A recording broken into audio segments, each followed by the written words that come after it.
এই বেটা আমার সত্য কথা, আমার 10 টাকা ব্যাংক ব্যালেন্স নাই।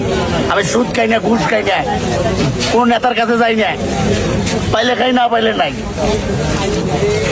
কি করতে স্টাইলটা আমার থাকবো না, তো চোরের বাচ্চা থাকবো স্টাইল। অবশ্যই অবশ্যই চোর স্টাইল করবো না, নায়ক স্টাইল করবো। ঠিক।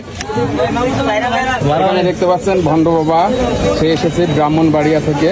ও ভণ্ড বাবা না, আউলিয়া শালাবে শালা। ভণ্ডের টাইটেল দিতেছে কিসের জন্য? তোরা তো সব সুদ কর, ঘুষ কর, মিথ্যাবাদী, দুর্নীতিবাজ।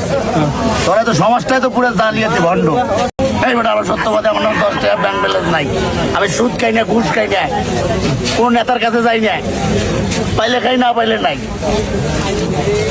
কি করতে স্টাইলটা আমার থাকবো না, তো চোরের বাচ্চা থাকবো স্টাইল। অবশ্যই অবশ্যই চোর স্টাইল করবো না, নায়ক স্টাইল করবো। ঠিক। এখানে দেখতে পাচ্ছেন ভণ্ড বাবা, সে এসেছে ব্রাহ্মণবাড়িয়া থেকে। ও ভণ্ড বাবা না, আউলিয়া শালাবে শালা। ভণ্ডের টাইটেল দিতেছে কিসের জন্য? তোরা তো সব সুদ কর, ঘুষ কর, মিথ্যাবাদী, দুর্নীতিবাজ। তোরা তো সমাজটাই তো পুরো জালিয়াতি ভণ্ড।